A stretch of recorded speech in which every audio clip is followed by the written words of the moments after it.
Morning friends. आज हम लोग एक नया टॉपिक स्टार्ट करने जा रहे हैं जिसका नाम है सल्फ्यूरिक एसिड।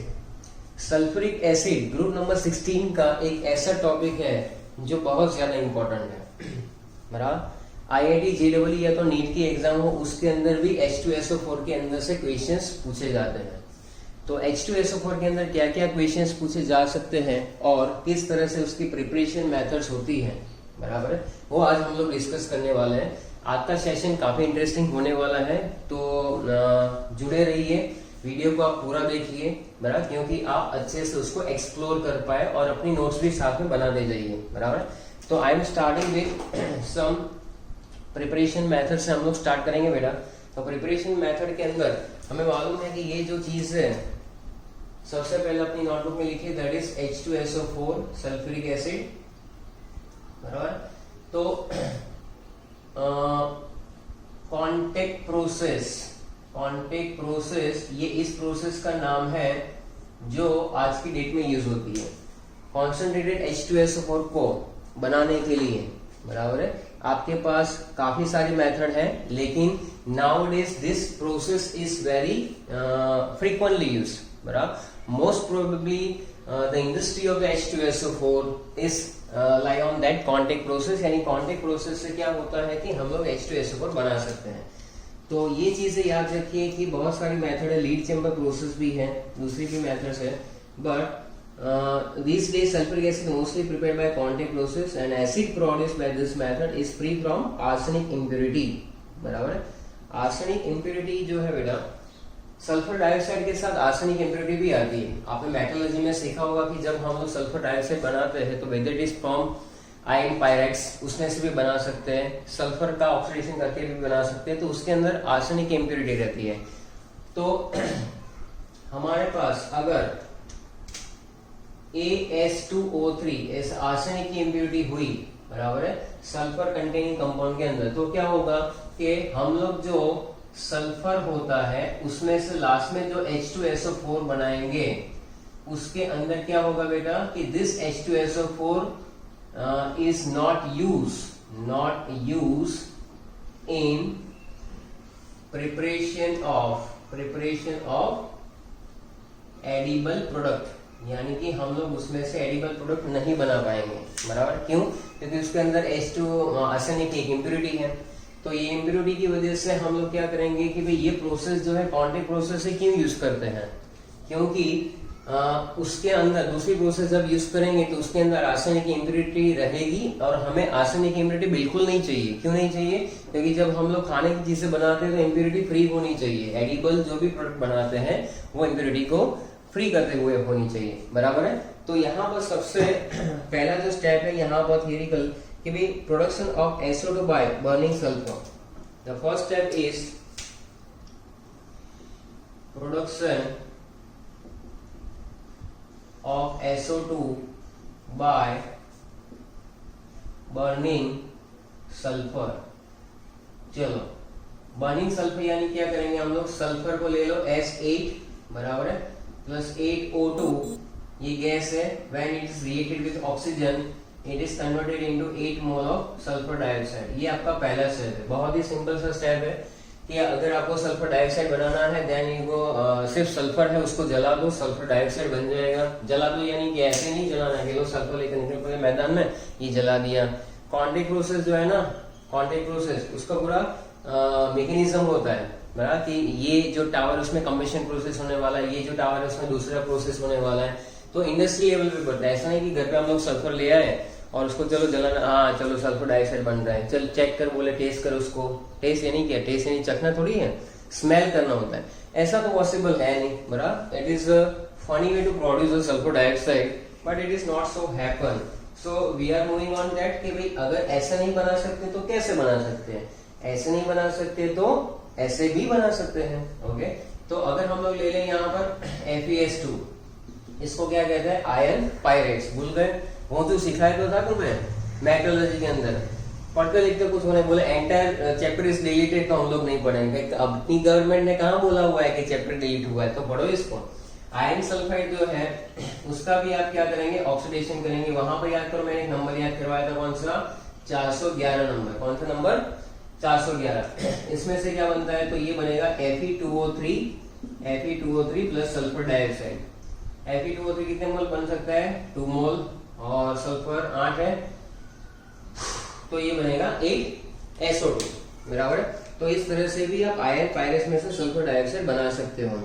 कैटालिटिक ऑक्सीडेशन करेंगे इसके बाद of sulphur dioxide by air to give the sulphur trioxide बराबर। तो नेक्स्ट स्टेप है हमारे पास, जिसको टाइटल दो कैटालिटिक ऑक्सीडेशन।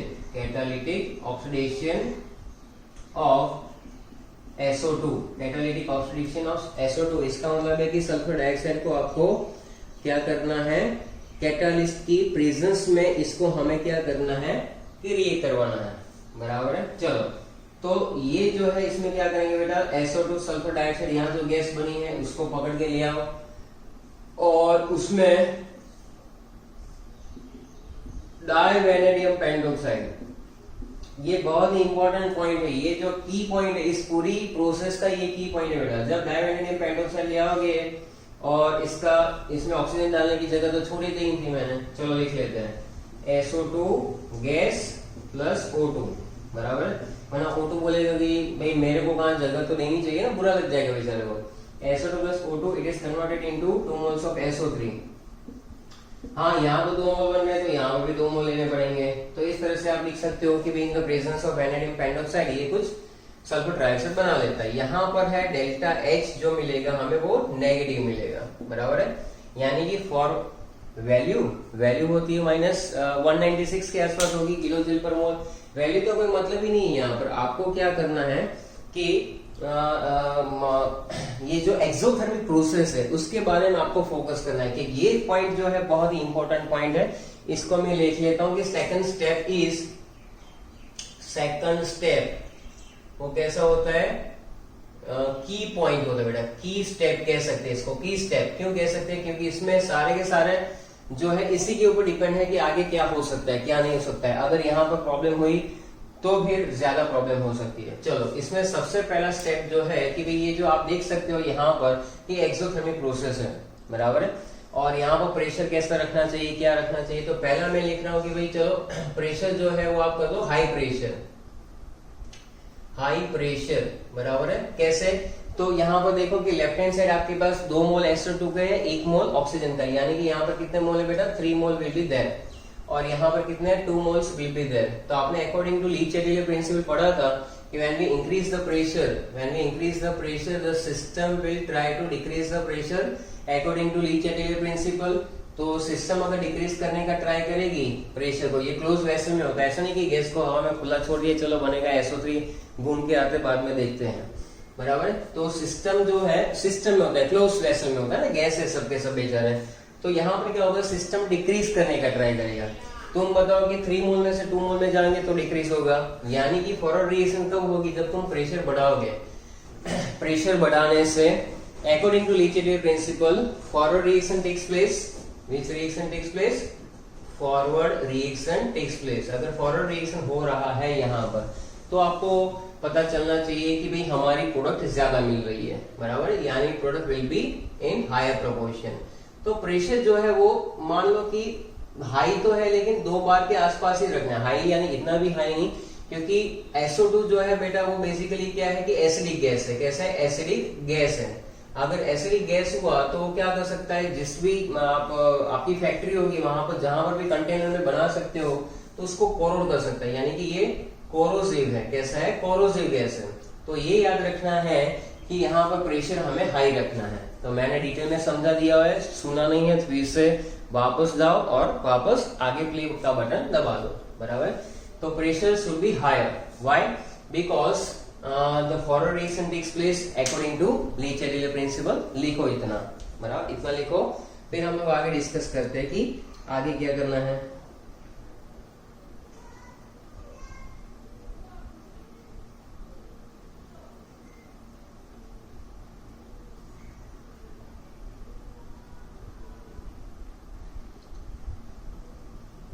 चलो अब एक बात आ जाएगी यहाँ पर, सेकंड पॉइंट हम लोग मेंशन करेंगे कि भाई टेम्परेचर की बात, टेम्परेचर भी एक की पॉइंट है।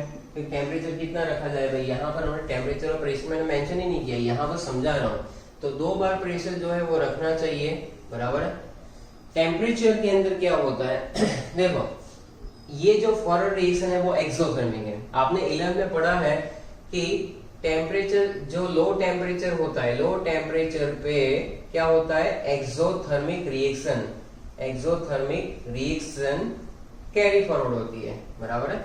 लो टेम्परेचर रखेंगे तो क्या होगा कि देखो यहाँ पर क्या करेंगे हम लोग, टेम्परेचर बढ़ा दो तो क्या हो जाएगा कि system will decrease, system will try to decrease the temperature, यानी कि वहां पर डिक्रीज करने के लिए हीट एब्जॉर्ब करनी पड़ेगी। हीट एब्जॉर्ब तो कहां पर हो रही है, तो बैकवर्ड रिएक्शन है बेटा आपका एंडो और फॉरवर्ड रिएक्शन है आपका एक्सो। तो टेम्परेचर जब तुम कम रखोगे, when we decrease the temperature the system will try to increase the temperature, बराबर। सिस्टम क्या ट्राई करेगी, इंक्रीज करने का ट्राई करेगी, to attain a new equilibrium according to Le Chatelier principle. System जब इंक्रीज करने का ट्राई करेगी तो हीट रिलीज होनी चाहिए, हीट क्या होनी चाहिए, हीट रिलीज होनी चाहिए। हीट रिलीज कहां पर हो रही है, तो फॉरवर्ड डायरेक्शन में हो रही है। फॉरवर्ड डायरेक्शन कौन सा है, तो भाई एक्सोथर्मिक है। तो हो गया ना काम।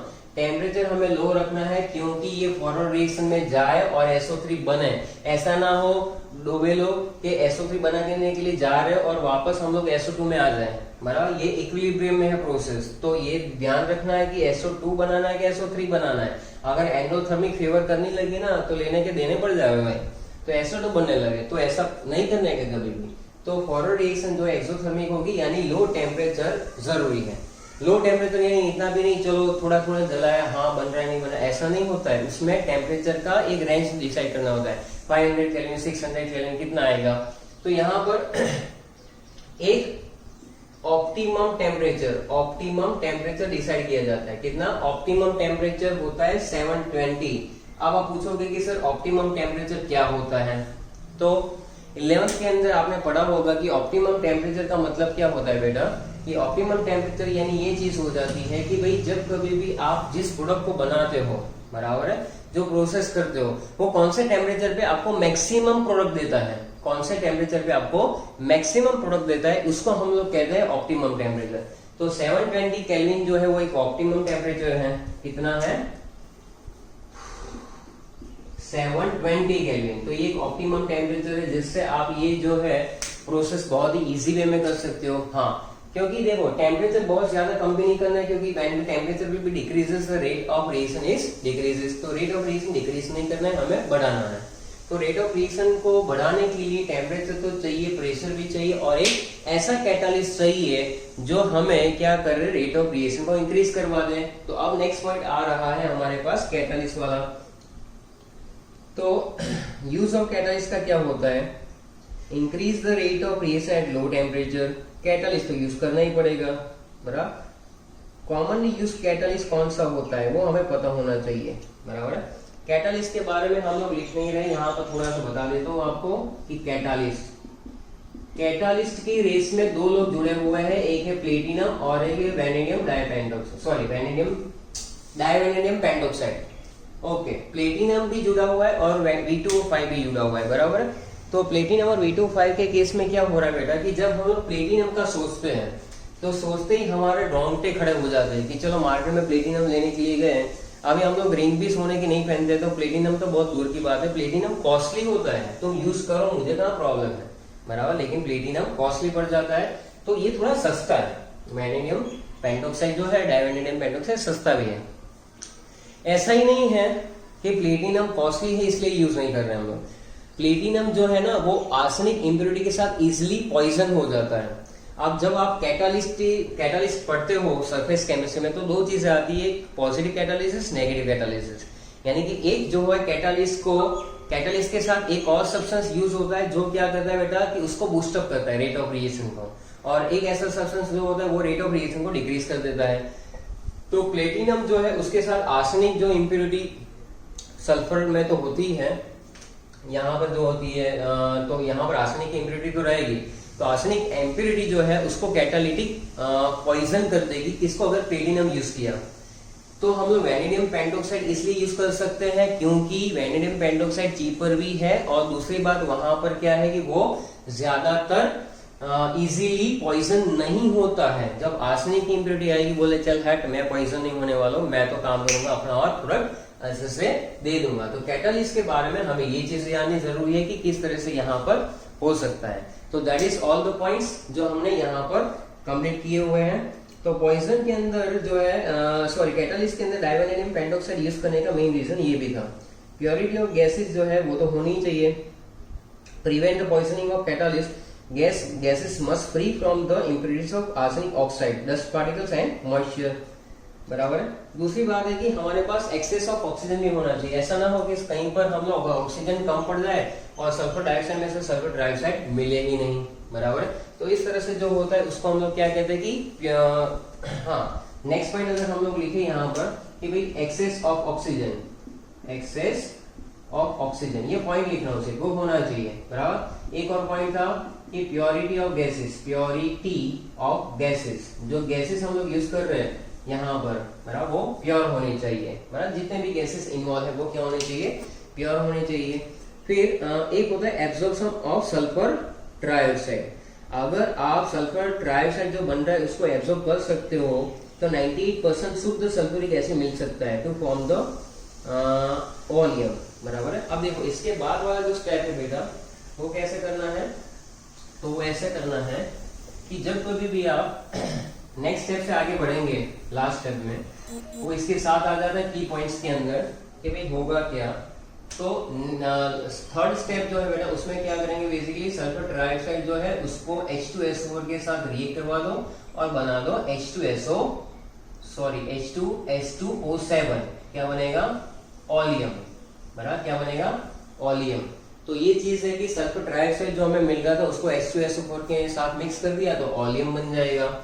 ये जो ओलियम यहाँ पर मिलता है उसमें से हमें काफी ज्यादा कॉन्सेंट्रेटेड सल्फ्यूरिक एसिड मिल सकता है। तो absorption of sulphur trioxide in 98% sulphuric acid to form oleum and then dilution of oleum to get the sulphuric acid of a desired concentration. यानी कि नेक्स्ट स्टेप के अंदर हम लोग क्या कर सकते हैं, ये जो H2SO7 है उसको डाइल्यूट कर दो H2 के साथ। तो आप देख सकते हो कि यहाँ पर 2 मोल्स ऑफ H2SO4 मिल जाएगा। सो that is a preparation method.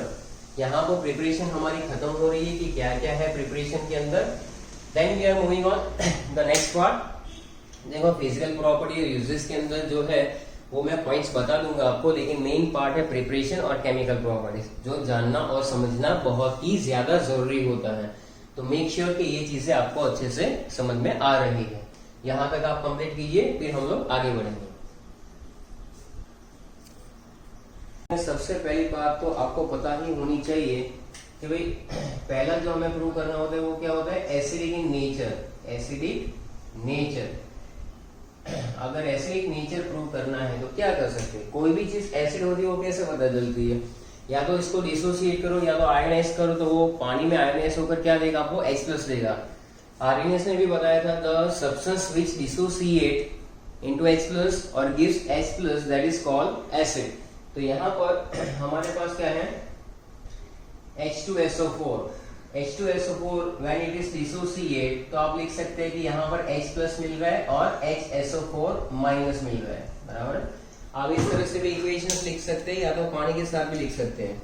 इसके लिए जो कि आयनाइजेशन जो कांस्टेंट है, बेसिकली डिसोसिएशन कांस्टेंट, वो आपका काफी ज्यादा मिलता है, इसलिए तो इसको स्ट्रॉन्ग एसिड कहा जाता है। एसिड की स्ट्रेंथ किससे पता चलती है कि उसका कांस्टेंट कितना है। मान लो कि यहाँ पर कांस्टेंट हमने K1 जो लिखा है वो आगे की वैल्यू जो भी हो 10⁻³ तो है ही, तो 10⁻³ से हमें ये भी पता चल जाता है कि ये जो है वो स्ट्रॉन्ग एसिड है। और स्ट्रॉन्ग एसिड है और डायप्रोटिक भी है। डायप्रोटिक होने से होगा क्या कि वो एक बार और आयोनाइज होगा और आपको क्या देगा कि जैसे HSO4- है, it dissociate into H+ and SO4 2-। K2 की वैल्यू रफली 10⁻² होती है।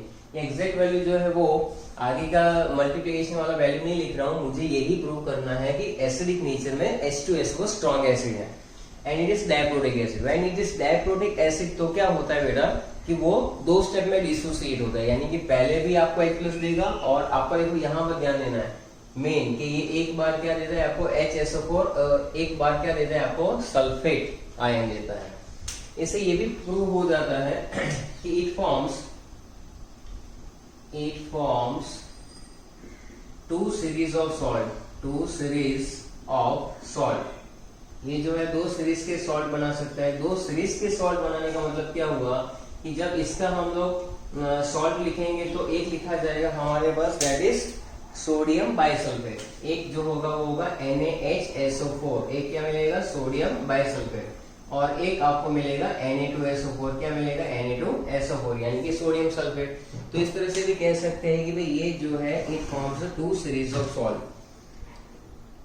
Thus H2SO4 acts as a strong diabasic acid and forms two series of salt, normal sulfate यानी sodium sulphate and acid sulphate बोल सकते हैं, या तो हाइड्रोजन सल्फेट यानी कि सोडियम हाइड्रोजन सल्फेट या तो सोडियम सल्फेट। ये हमें प्रूव करके दिखा देता है कि H2SO4 है वो डायप्रोटिक एसिड है, बराबर। तो ये एसिडिक नेचर के लिए अगर आपको चीजें प्रूव करनी है तो आप और भी रिएक्शंस देख सकते हो, बराबर है।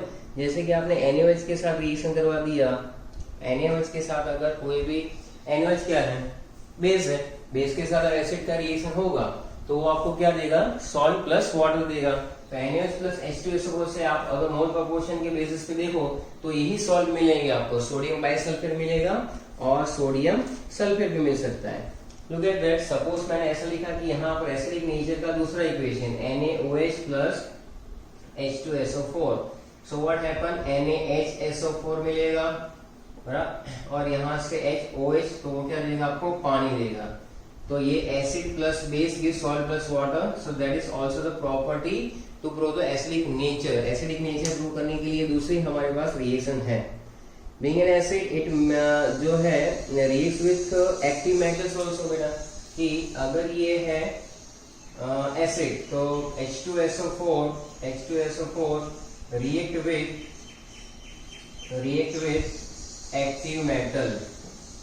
अब एक्टिव मेटल यानी क्या, आपकी तरह आप भी एक्टिव ही हो ना, तो जैसे जिंक के साथ रिएक्ट करवा दिया जाए, बराबर, तो जिंक भी एक एक्टिव मेटल है। चलो जिंक के साथ रिएक्शन देखते हैं कि जिंक प्लस H2SO4, तो ये आपको क्या देगा, ZnSO4 देगा और हाइड्रोजन रिलीज करेगा। तो याद रखना कि जब कभी भी एक्टिव मेटल के साथ रिएक्शन आता है तो आपको क्या मिलता है, ZnSO, इवोल्यूशन ऑफ हाइड्रोजन। ये फोकस है, ये पॉइंट है, की पॉइंट ये है कि हाइड्रोजन इवॉल्व होता है, उसी से हमें क्या पता चलता है कि ये एसिड है, बराबर है। When metal reacts with H2SO4 it evolves the hydrogen. Magnesium के साथ भी दे सकता है। फिर है डिहाइड्रेटिंग एजेंट की प्रॉपर्टी, बराबर। डिहाइड्रेटिंग एजेंट की प्रॉपर्टी का मतलब क्या हुआ, तो यहाँ से सेकंड पॉइंट स्टार्ट होता है जहां पर आप टाइटल दे सकते हैं डिहाइड्रेटिंग प्रॉपर्टी। डिहाइड्रेटिंग प्रॉपर्टी का मतलब क्या, पानी से बेइंतहा प्यार। पानी की एफिनिटी इतनी होती है, एफिनिटी का मतलब अट्रैक्ट करना, लव, किसी के प्रति प्यार होना। तो डिहाइड्रेटिंग एजेंट जो है, डिहाइड्रेटिंग प्रॉपर्टी में हम लोग क्या सीख सकते हैं कि भाई मान लो कि आपने शुगर ली, शुगर C12H22O11, वही जो चाय में डाल के आप पीते हो, शुगर, सुक्रोज भी कह लो इसको। अब जब इसको H2SO4 की प्रेजेंस में आप इसको जरा ही रिएक्ट करवा दो, या तो थोड़ा सा जेंटल हीट दे दो, वैसे तो कॉन्सेंट्रेट H2SO4 है, अच्छे का पानी निकाल देता है ये तो फिर भी शुगर है। तो इसमें क्या हो जाएगा बेटा, 12C प्लस 11H2O, यानी कि ये 11 पाउच पानी गायब। इस तरह से हमें क्या मिल जाता है, कार्बन भी मिलेगा। तो ये जो है, जो शुगर ले लिया, H2SO4 डाल दिया, सारा काला काला बाकी रह गया, बाकी पानी तो गायब हो जाता है। सो that is the first equation. इसको कहते हैं चेयरिंग ऑफ शुगर। क्या कहते हैं, चेयरिंग ऑफ शुगर। अगर आपको इक्वेशन पूछा जाए कि क्या आता है तो चेयरिंग ऑफ शुगर आप लिख सकते हो, मेंशन कर सकते हो इन अ डिहाइड्रेटिंग एजेंट।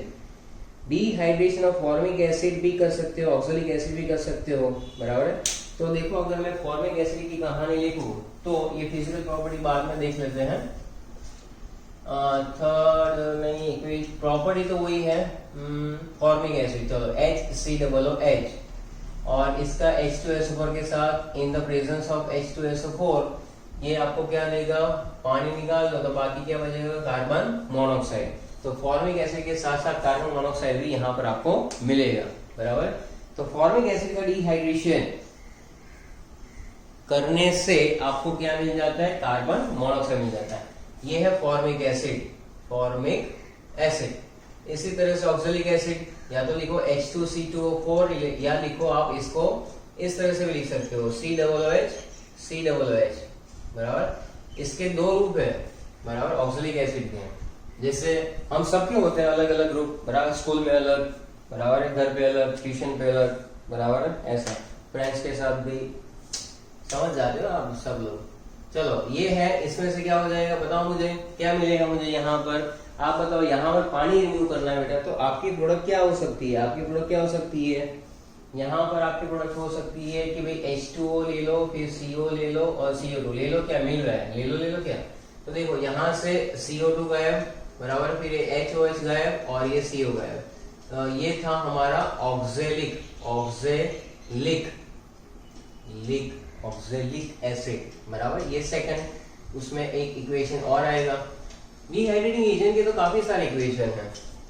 अगर आप इथेनॉल ले लो यानी पीना थोड़ी है, लेना यानी रिएक्शन में लेना है। तो अगर मान लो कि आपने लिया हुआ यहाँ पर इथेनॉल के भाई CH3 CH2OH और लिया है कॉन्सेंट्रेट H2SO4, ये ऑर्गेनिक कंपाउंड को भी डिहाइड्रेट कर सकती है, organic inorganic. King of chemical है भाई, इसको ऑयल ऑफ पेट्रोल भी कहते हैं। तो CH3CH2OH यानी यहाँ से ये अल्फा कार्बन, ये बीटा कार्बन कहलाता है। ऑर्गेनिक में पढ़ोगे H जाएगा, यहाँ से OH जाएगा, तो क्या होगा यहाँ पर CH2 डबल बॉन्ड CH2 यानी कि इथीन मिल सकता है। यानी इथेनॉल का भी हम लोग क्या कर सकते हैं, यहाँ पर डिहाइड्रेशन कर सकते हैं बराबर। कई बार ऐसा भी होता है कि यहाँ पर जैसे कि CuSO4 × 5H2O है अगर, तो ये आपको क्या देगा, ये है कॉपर सल्फेट पेंटाहाइड्रेट, ये 5 मॉलिक्यूल गायब। जैसे ही आपने ये यूज किया CuSO4 + 5 मोल्स ऑफ वाटर, तो इस तरह से H2SO4 की ये डिहाइड्रेटिंग प्रॉपर्टी है। और इक्वेशन लिखने हैं नहीं, बस इतने काफी है, वरना फिर क्या थोड़ा सा घबरा जाते हो कि भाई इतने सारे इक्वेशंस करने क्या है हमें बराबर। इतने सारे इक्वेशंस नहीं भी लिखोगे तो भी चल सकता है, लेकिन लिखो तो अच्छी बात है बराबर। अच्छा, ड्राइंग गैसेस को ड्राई करने के लिए भी यहाँ पर एक छोटा सा पॉइंट लिख देता हूं मैं कि भाई ड्राइंग गैसेस यानी कि आप ऑक्सीजन है बराबर, इस गैस को अगर आप H2SO4 में से पास आउट करोगे तो वहां से क्या हो जाएगा, ऐसा नहीं कि ऑक्सीजन ही, आप जैसे ऑक्सीजन के साथ नाइट्रोजन है बराबर, Cl2 है, कभी कभार HCl भी ले लेते हैं। ये सारे गैसेस को आप उसमें से पास करोगे, इसमें से H2SO4 में से, तो मॉइस्चर फ्री कर देगा। ये गैस को ड्राई करने का मतलब है मॉइस्चर को फ्री कर देना यहाँ से।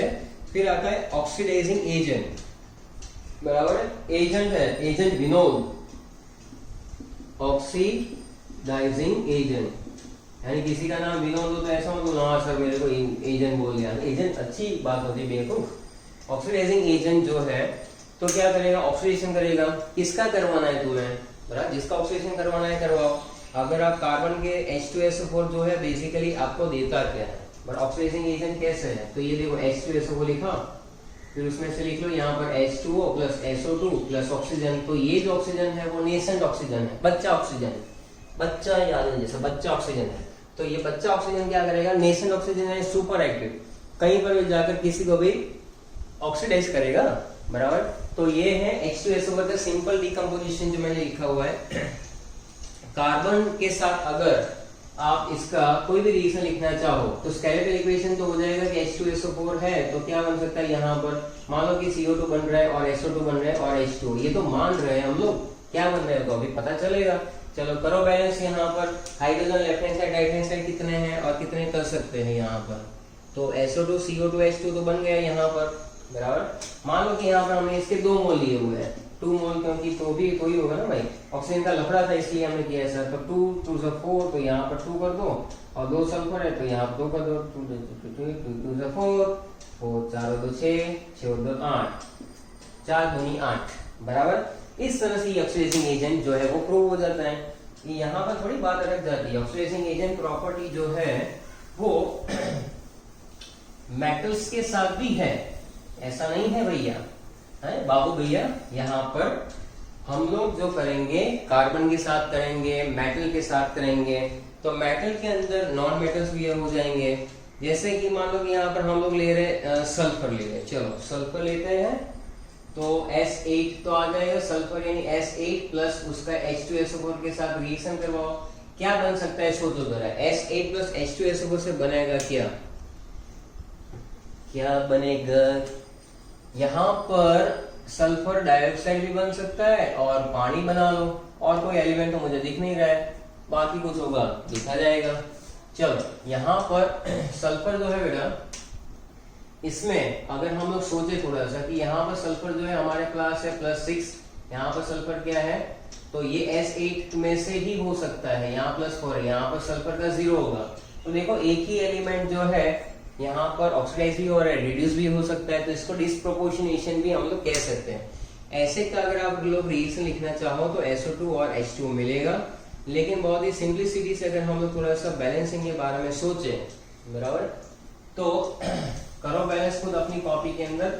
ये मैं आपको बोल रहा हूँ कि आप खुद करो, बराबर, फिर मैं अभी आपको बता रहा हूँ कि H2SO4 के साथ कैसे करेंगे। चलो S8 के साथ थोड़ा सा ट्राई करो कि सल्फर जो है S8, बराबर है, वो H2SO4 के साथ SO2 प्लस वाटर दे रहा है, लेकिन किस तरह से दे रहा है और कैसे देगा ये, बराबर है।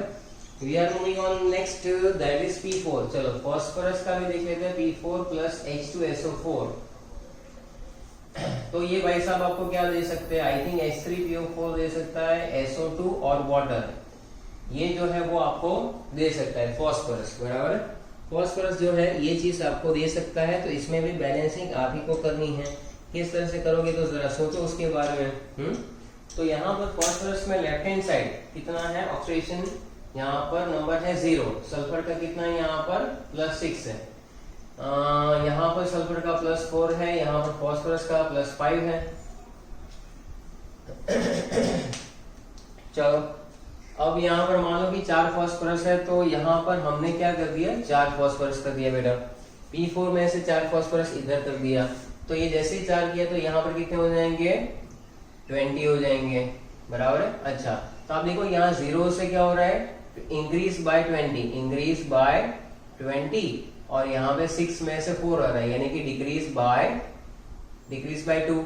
इसको 10 से मल्टीप्लाई कर दो और इसको 1 से कर दो, यानी कि यहाँ 10 H2SO4 आ जाएगा, 10 सल्फर हो गए तो यहाँ पर भी 10 हो जाएगा, 10 SO2। हाइड्रोजन कितने हो जाएंगे, 10 2 20 है, 20 में से 12 तो यहाँ पर है, तो 4 2 8। इस तरह से इसकी बैलेंसिंग हो सकती है। जरा जूम करके इसको देख लेना कि P4 plus 10 H2SO4 it gives 4 H3PO4 then 10 SO2 and 4 H2O। तो ये इस तरह से थोड़ा सा बैलेंस कर सकते हो आराम से। चलो भैया ऊपर वाला बैलेंस हुआ कि नहीं, ऊपर वाला बैलेंस हो रहा है, चेक करो।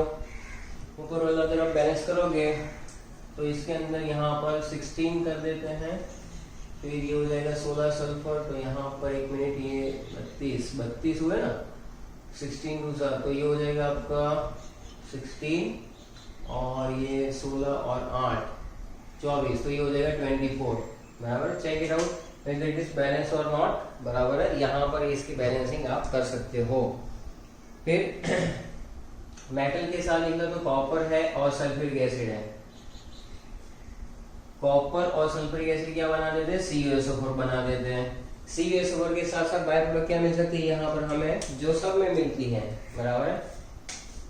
लड्डू बढ़ेगा तो सब में बढ़ेगा, तो ऑलमोस्ट आप देखो कि ये पहले तो कॉमन है, SO2 प्लस H2O तो सब में कॉमन जा रहा है, बराबर। और अब आप इसके बेसिस पे बैलेंसिंग करो खुद, बराबर है। बार बार मैं तो नहीं बताने वाला हूँ यहाँ पर आपको।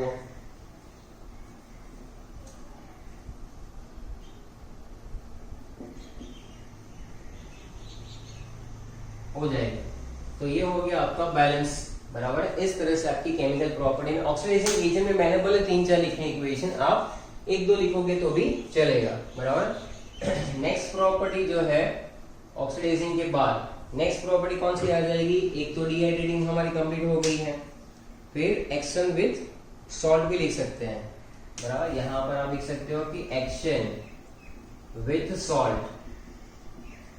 सॉल्ट के साथ रिएक्शन बहुत ही सिंपल होते हैं। अगर आप थोड़ा सा दिमाग लगाओ कि भाई नटू काका को बुलाओ, ये रहा है कहाँ ढूंढने जा रहे हो, ये Na2CO3 नटू काका, और यहाँ पर H2SO4, तो ये क्या हो जाएगा आपका, एक हो जाएगा Na2SO4 और हो जाएगा CO2 प्लस H2O। करो बैलेंस, चेक करो। Na2CO3 के साथ सल्फ्यूरिक एसिड बेटा क्या बना देता है, यहाँ पर Na2SO4 CO2H2 बना लेगा। अगर सोडियम बाइकार्बोनेट हो जाएगा। मान लो कि यहाँ पर इसकी जगह पर सोडियम बाइकार्बोनेट ले लेता हूँ मैं, तो क्या हो जाएगा, यहाँ पर H2SO4 के साथ रिएक्शन करवा लो तो यहाँ पर जैसे NaCO3 है तो NaHSO4 भी तो बन सकता है, NaHSO4 plus carbon dioxide plus water. चलो इसको बैलेंस करना पड़ेगा आई थिंक, क्योंकि यहाँ पर जो है कुछ ना कुछ लफड़ा तो रहेगा, तो कैसे बैलेंस करोगे यहाँ पर, करो। चलो यहाँ पर 2 लगाकर देख लेते, 2Na तो ये हो जाएगा 2NHSO4, इसमें से ये बना। फिर हाइड्रोजन कितने हैं, 2 और 2 4, तो यहाँ पर भी 2H2 कर दो। कार्बन कितने हैं, 2 है, तो यहाँ पर भी 2 कर दो। चेक कर लो बैलेंस हो रहा है या नहीं हो रहा है। Sodium bicarbonate reacted with that, तो हमें मिलेगा यही कंपाउंड जो अभी हमने लिखा हुआ है, बराबर है। इसके बाद एक्शन विद सॉल्ट के अंदर आप बहुत सारे और भी लिख सकते हो, और होता है precipitation reaction. Give the title on the next precipitation reaction.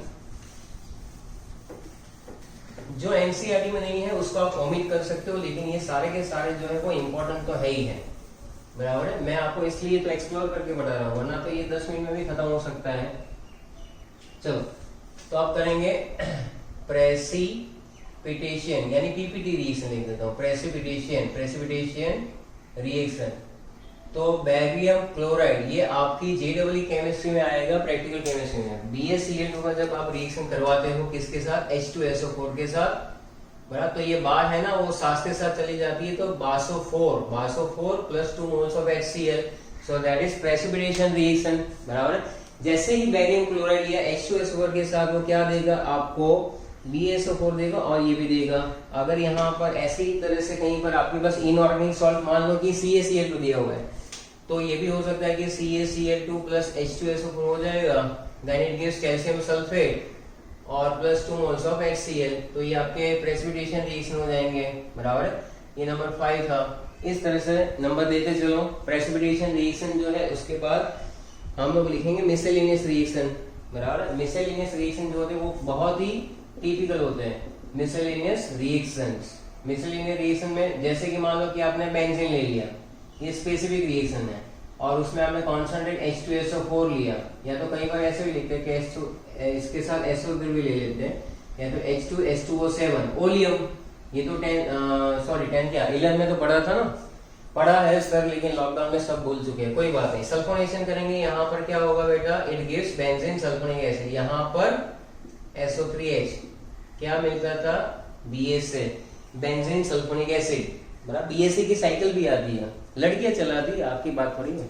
BSA का मतलब है benzene sulphonic acid, so that is typical reaction for that, कि बेंजीन का अगर हम लोग कर लेते हैं तो ये हमें दे देता है बेंजीन सल्फोनिक एसिड, बराबर है। तो इस तरह से है H2SO4 का, अगर आप SO3 के साथ, ये तो एकदम पॉपुलर टाइप रिएक्शन है, लेकिन फिर भी मिसेलेनियस में डाल दिया हुआ है, H2SO4 प्लस SO3 के साथ अगर रिएक्शन कर लेते हो तो इट गिव्स H2H2O7, बोले तो ओलियम, ओला या तो उबेर, ये है ओलियम, हमारा ओला है, ये ओला है आपका गोला, बराबर है।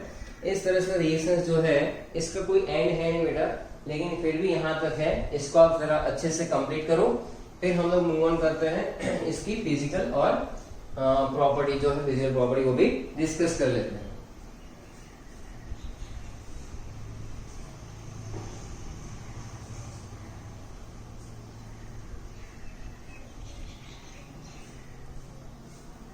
Now let's say the physical properties.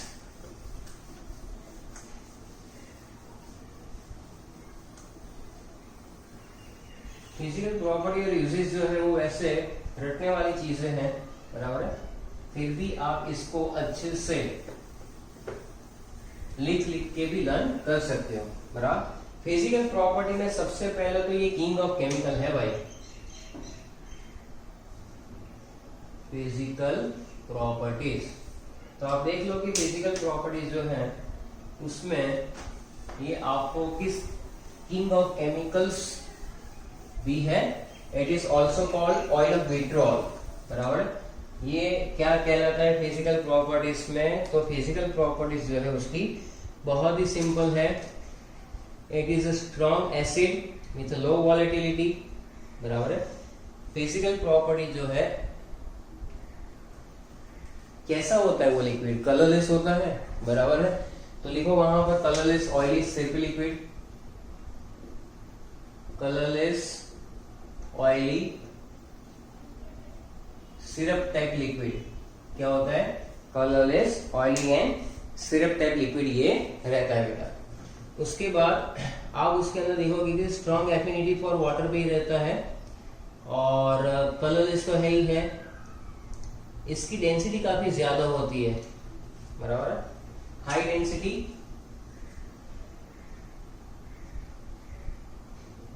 कितनी हो जाती है, 1.84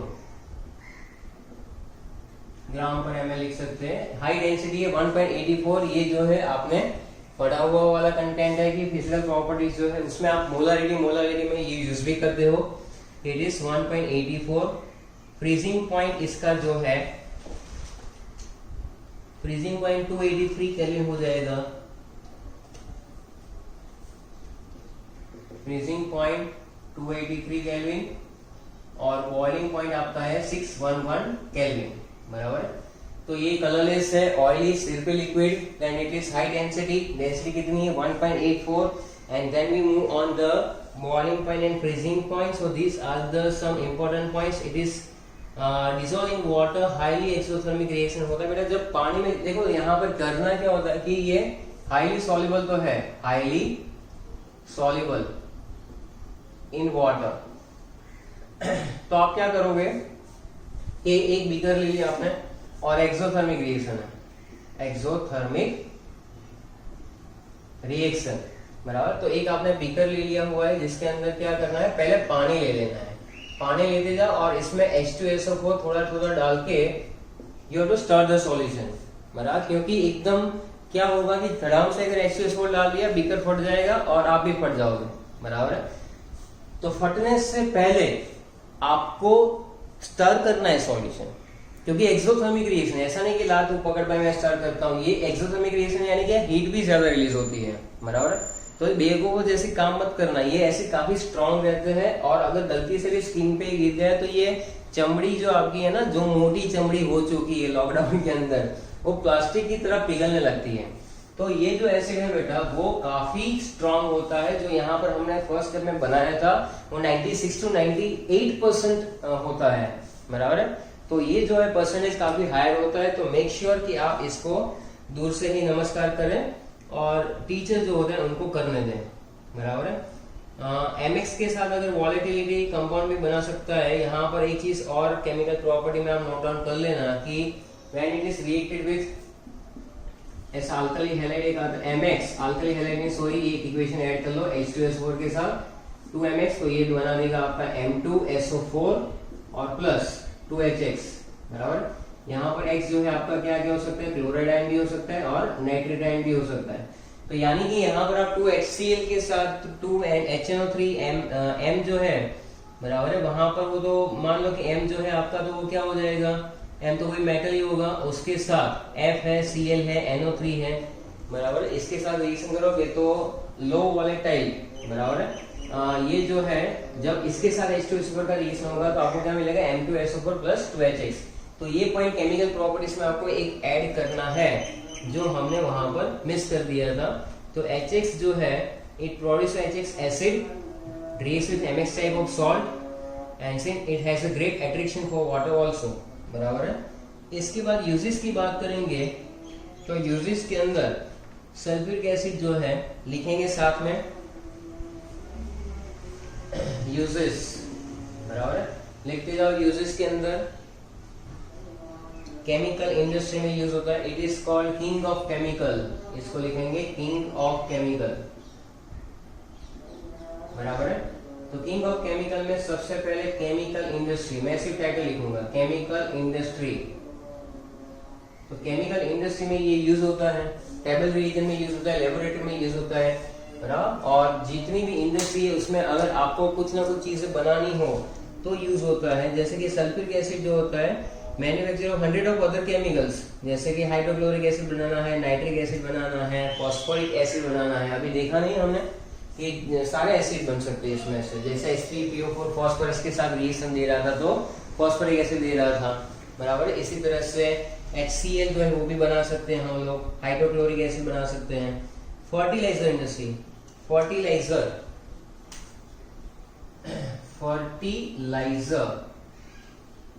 इंडस्ट्री, बराबर। फर्टिलाइजर इंडस्ट्री का मतलब क्या कि कौन कौन से फर्टिलाइजर बनाएंगे ये, बराबर है। तो फर्टिलाइजर इंडस्ट्री के अंदर बहुत सारे फर्टिलाइजर्स हैं, नाइट्रोजन कंटेनिंग फर्टिलाइजर्स है, यूरिया है, बराबर है। तो sulphuric acid basically use in fertilizer, ammonium एक सल्फेट होता है और super phosphate of lime, ammonium sulphate and super phosphate of lime, super phosphate of lime. तो ये आप लिख सकते हैं कि फर्टिलाइजर इंडस्ट्री में एमोनियम सल्फेट और सुपर फॉस्फेट ऑफ लाइम में भी ये यूज होता है, बराबर है। आगे कौन कौन सी इंडस्ट्री में यूज होता है, तो डाई इंडस्ट्री में होता है, ड्रग इंडस्ट्री में होता है। लिख लीजिए सिर्फ डाइस, ड्रग्स, ड्रग यानी वो सुट्टे वाली ड्रग नहीं भाई। पेंट इंडस्ट्री में भी यूज होता है, so they are use in dyes industry, drug industry, paint industry, बराबर है। फिर आ जाएगी यहाँ पिगमेंट इंडस्ट्री, पिगमेंट भी पेंट इंडस्ट्री से जुड़ा हुआ वर्ड है। डिटर्जेंट इंडस्ट्री में भी यूज होता है, बराबर। ऐसे कीवर्ड पे फोकस करो, ऐसा नहीं है पूरे पूरे स्टेटमेंट लिखो, बराबर है। तो ये लिखते जाओ केमिकल इंडस्ट्री के अंदर, बराबर। फिर ये लिखने के बाद एक और चीज आ जाती है जहां पर पेट्रोलियम रिफाइनिंग, तो ये यूज हो जाता है पेट्रोलियम रिफाइनिंग प्रोसेसेस। पेट्रोलियम जो है उसको रिफाइन करना है तो यूज हो जाता है, बराबर है। एक्सप्लोजिव को अगर आपको बनाना है, मैन्युफैक्चर ऑफ एक्सप्लोजिव, बराबर, एक्सप्लोजिव बनाना है तो भी यूज होता है एक्सप्लोजिव। अगर आप बोलोगे कि सर एक्सप्लोजिव कौन कौन से, तो देखो इलन में ही जहां तक देख लो, बराबर है। नाइट्रोग्लिसरीन भी आता था, TNT trinitrotoluene, so this type of explosive substance जो होते हैं, मिक्सचर जो होते हैं सल्फ्यूरिक एसिड और नाइट्रिक एसिड का, उसको हम लोग नाइट्रेटिक मिक्सचर कहते हैं, बराबर है। और ये जो है नाइट्रेशन प्रोसेस यूज होती है मैन्युफैक्चर बहुत सारे एक्सप्लोजिव बनाने के लिए। डायनामाइट जैसे मिक्सचर ऑफ ग्लिसराइल नाइट्रेट और ग्लिसराइल डाइनाइट्रेट जो है वो होता है पोरस और गन कॉटन में यूज होता है। TNT होता है, 2,4,6 ट्राई नाइट्रोटोलुएन होता है, बराबर। मिक्सचर ऑफ HNO3 एक्सप्लोजिव में जनरली क्या यूज करते हैं हम लोग, मिक्सचर ऑफ HNO3 H2SO4 दोनों को यूज करेंगे और फिर हम लोग अलग अलग प्रोसेसेस करेंगे। ये सिर्फ पॉइंट है, बाकी डिटेल में बहुत सारा लिख सकते हो। तो यहाँ तक है। मेटलर्जी में भी यूज होता है, बराबर है, लिख सकते हो आप यहाँ पर इन मेटलर्जी इंडस्ट्री में भी काफी जगह पर H2SO4 का यूज दिया हुआ है, बराबर है। फिर सल्फ्यूरिक एसिड जो है use as a cleaning the surface of metal before enamelling, यानी कि मेटल के ऊपर इनेमल का लेयर बनाने से पहले अगर उसको क्लीन करना है तो उसको कहते हैं पिकलिंग में भी ये यूज होता रहता है। तो पिकलिंग इंडस्ट्री में यूज होगा बेटा। लीड स्टोरेज सेल में भी यूज होता है, लेबोरेटरी रिएजेंट में यूज होता है। लीड स्टोरेज सेल जो है आप पढ़ोगे, लीड स्टोरेज बैटरी या तो सेल, बराबर। और एक अच्छा खासा लेबोरेटरी रिएजेंट भी है। So this how the physical properties and uses are over. यहाँ पर H2SO4 का टॉपिक हमारा खत्म हो जाता है। तो मेक श्योर यहाँ की preparation, physical properties, chemical properties, uses, देखो फिजिकल और यूजेस जो है वो आपको याद करने वाला पॉइंट है। बाकी जो है मैंने खासा आपको डिटेलिंग समझाई हुई है, तो उसकी हेल्प से आप ये पढ़ सकते हो। Thank you.